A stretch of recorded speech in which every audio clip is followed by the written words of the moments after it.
Hi everyone, my name is Louisa Lontang, and I'm going to speak a little bit about Acadian and Mi'kmaq history from the stories of my family and the research I've done. In regards to what has happened in Acadia, this relates to the history of Nova Scotia, the history of New Brunswick, areas like Caracat, etc., even Acadian history. So I'll give it to you straight up. Okay, so if you do your research, you'll find that Lord Geoffrey Amherst was responsible for popularizing Freemasonry to the U.S. colonies, and he introduced a British Freemasonry through the army system, and it basically went from one colony to the other. The tradition of Freemasonry entered Canada through Edward Cornwallis, who founded the first chapter in Halifax, Nova Scotia. Back in the day, there was wars happening in Europe as to which bloodline would be dominant. There was a challenge between the monarchy that governs the Anglican faith versus the Catholic faith. Basically, it was matriarchal lineage of the Franks versus the patriarchal lineage of the English, and that bloodline war came to North America and was fought through the Freemasons and through the governance of the day. So the Acadians and the Mi'kmaq had been Roman Catholic because the Mi'kmaq were bound to their nationhood through the Vatican Concordat of 1610, and this was an agreement between the Mi'kmaq people in the Vatican that facilitated our ability to do trade with Europe. In creating this agreement, a wampum was made, and it bound us in loyalty to the Catholic Church, and it was celebrated by way of Henri Membertou's baptism. Now, when the Treaty of Utrecht took place, it was basically like a peace agreement. It was fostered by the Netherlands to facilitate peace between France and England. And at that point, it handed over Acadia to the British. But the British were bound by that treaty to protect Acadians, but they never stuck to it because Geoffrey Amherst abolished our presence in Nova Scotia through way of the genocides and scalpings and so on. So basically what happened was Cornwallis issued a scalping proclamation against the Mi'kmaq people. Ethnic cleansing took place. They also assured the capture of women and children, all for a bounty. And with the Acadians, it was orders to deport the people from Grand Pre and other ports throughout Acadia. This lasted for several years.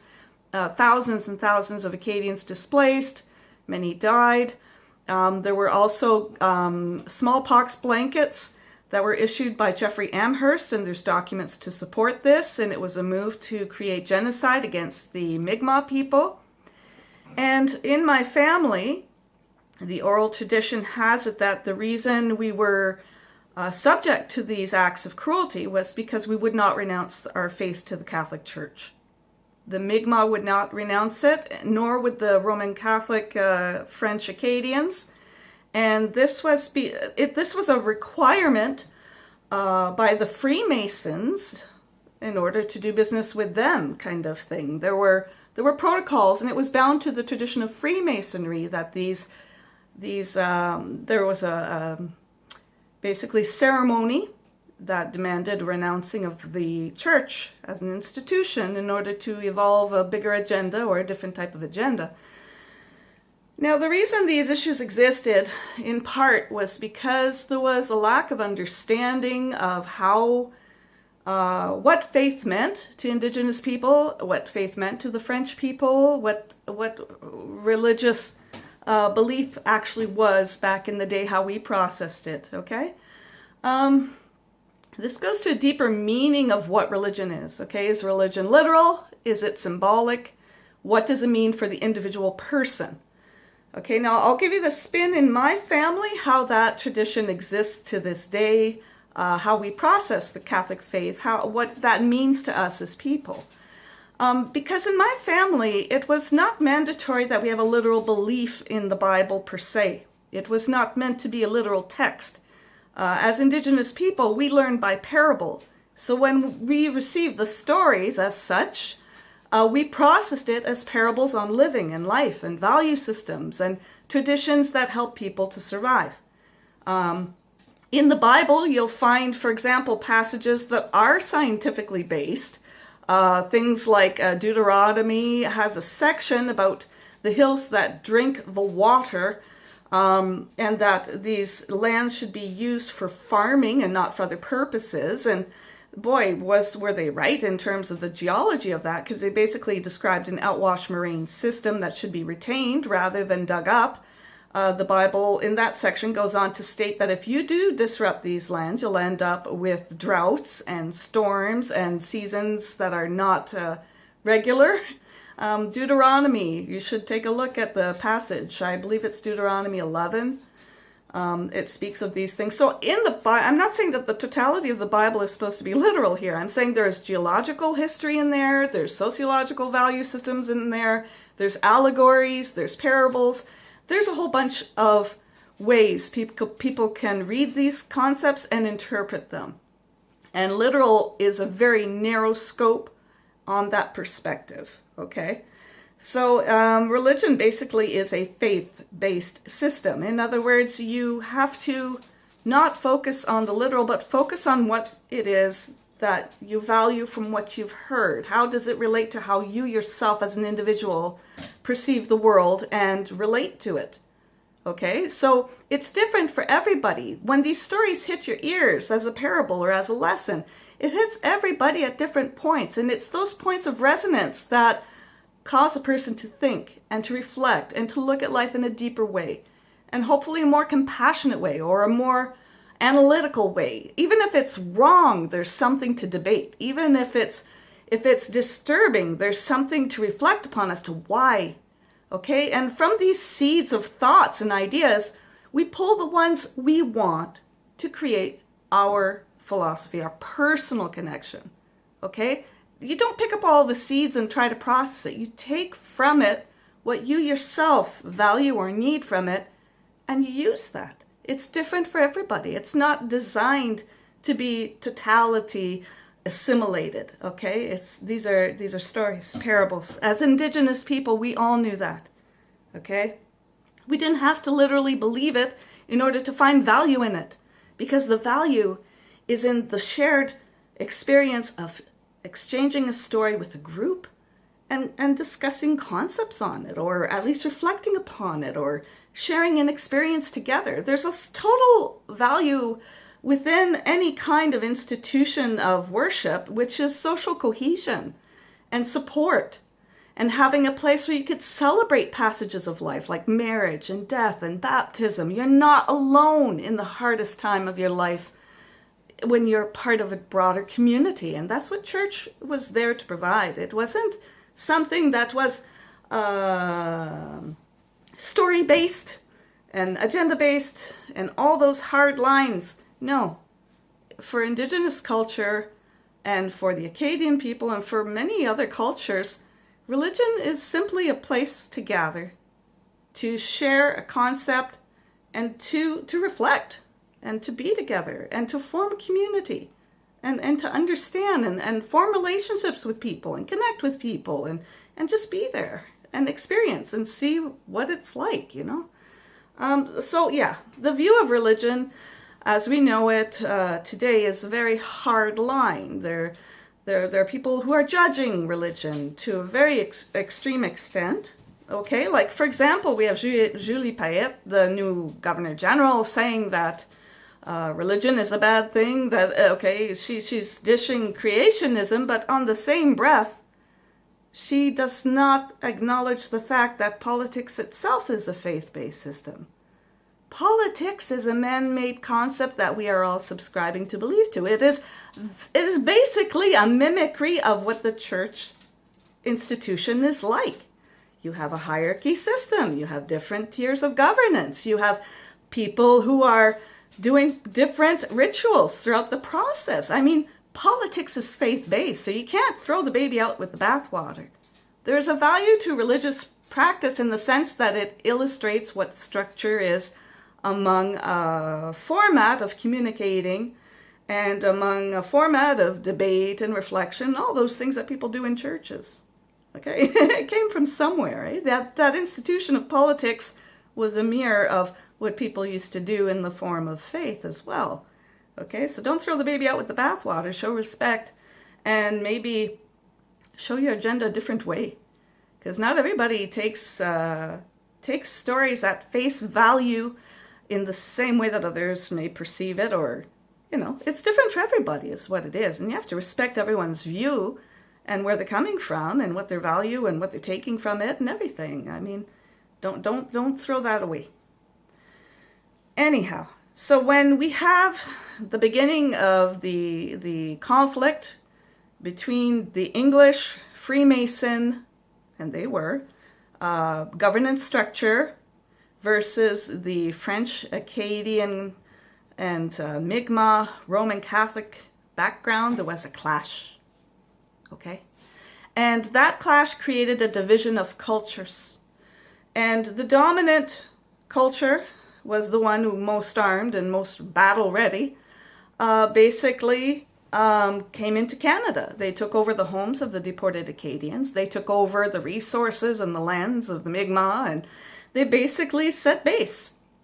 Now, one of the first things the New England planters did was establish schools for their kids, right? Just within a couple of blocks from where the Grand Pre deportation plaque is another plaque about the first boys' school ever established, and it was private school, and then it goes on explaining how the school system in Nova Scotia was thriving. And the interesting thing is that it wasn't the same for Acadians or the Mi'kmaq, because we were forbidden to read. Up to the age of my grandmother, books were forbidden and burned and confiscated. If anything French was forbidden, even in the school. My parents went to school, all they had were English textbooks. There was no French. And the version of French that they were taught was so badly taught that they couldn't even communicate with people in either Quebec or with France. So you have these inability to communicate. And with these kind of systematic repression of the ability to communicate, we have a lack of representation as politicians. We have a lack of representation as business leaders. We had a lack of representation in popular culture because nobody understood what we said. The Chiac and other variants of the Acadian language, the Cajuns and that. We have variants of our language that spread across North America from Canada to Louisiana. So it was never a consistent thing that we could really nail down, and certainly the way that we were viewed from popular culture was not as sophisticated or intelligent people, even though the ideas that we had and the culture that we had contradicts the belief that we were uncultured people. Okay, we actually have a lot of gifts, we have a lot of attributes, we have a lot to contribute. It's just we never had a fair shot to have the ability to do so. And that has to come out. Part of the truth and reconciliation is the truth to history has to be taught. And we haven't done that. We haven't taught the fact that Canada systematically repressed education of people for generations. People who were not English. Because those who were English were given a hand up to create the policies and the politics. And those who didn't speak English didn't have the same leverage. And Quebec French is not Acadian French. That was a different system as well. We had divisions in who was allowed what at different times. So, we really have to cut some slack here and realize that if we're going to advance, we need to assure that children, both English and French, both Indigenous and non-Indigenous, have the right to education, have the right to health care, have the right to be represented politically, have the right to be represented in popular media, because to this age, there's still a gross division between the knowledge of the Acadian people and the English people. There's not been a bridge to communicate those histories from one culture to the other. There's very little of that. I know. I'm an English-speaking Acadian, and I've read nothing more than maybe a little passage like that in my Canadian history book at school. We didn't learn the history, and maybe it's time to fill that gap, because the reality is that a lot of the structure we have today came from the relationships of Acadia, came from the relationships of Nova Scotia and New Brunswick Indigenous people to the English governance systems that came in. Okay, there was an exclusion that went from east to west. Okay, Jeffrey Amherst brought his genocide from east to west. His system of the Freemasonry as taught back then, okay, is not representative of the value systems of this age today. Okay, I hope not. Hopefully we all evolve, eh? I'm not saying go out and kick a Shriner in the knuckles. I'm saying that we need to really just look back at the past and work with each other to clarify what happened, to understand and to form remediation and apologies and move beyond it so that we can be inclusive, so that we can work together to create a better culture together, okay? So religion and politics aside, we're all people and we all deserve a fair shot at life. So let's craft our politics to be inclusive. Let's craft society to be inclusive. Let us allow religions to be interfaith, that we communicate and celebrate together in different ways and knowledge, so that we can restore the belief that we're stronger united than we are divided. Okay? So no matter what your dogma is in this world, whatever you believe, if you're Muslim, if you're Jewish, if you're Christian, if you're Indigenous, any background of religion or faith, your child still has rights that need to be regarded and respected. And your child still deserves inclusiveness in business, in governance, in anything that helps the society we share together. We are a society of humans, okay? We're a society of humans living in nature with animals. We also have to have regard for those worlds around us as well. Right now, we have such a myopic view of man-made constructs that are outdated, that need to be revised. And the good thing is because politics is a faith-based system, man-made, we can recreate that. Okay, we have the ability to do that. We have the ability to say that although we can't change the past, we can acknowledge it. Okay?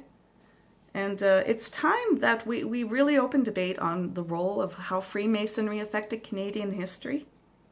I don't think it's an anti-Freemasonry message at all. I think that the people today who are involved with the institutions are folks who are just like every other folks. You know, it doesn't matter the word. Today, how people live, how we get along, how we network, and how we communicate is far different than it was back in the 1700s, 1600s when these acts took place, okay? We can't proceed with the malice of the past. We can't drag the traditions of division into the future, because division won't work. Never did. We're all still here. We're all still kicking. We have a lot to contribute together. So let's work with that spirit in mind, you know? So yeah, I'm putting it out there. And I hope that there's absolutely no malice shown towards any group as a result of me saying this. I hope that there's no discord fostered by this. I'm just reflecting personal views and what I knew of my family's history and where I think we should end up. Okay, so I hope that that those who were part of the established organizations are part of the dialogue on reconciliation. I want to see inclusion of that. All the systems that had been associated with the repression of people have to be included. And we have to just say, okay, well, where do you want to go from here? And that's basically the dialogue we need. Okay, so that's where it's at. And so, yeah, a little bit of history and a lot of hope. Have a good one, everybody. Bye-bye.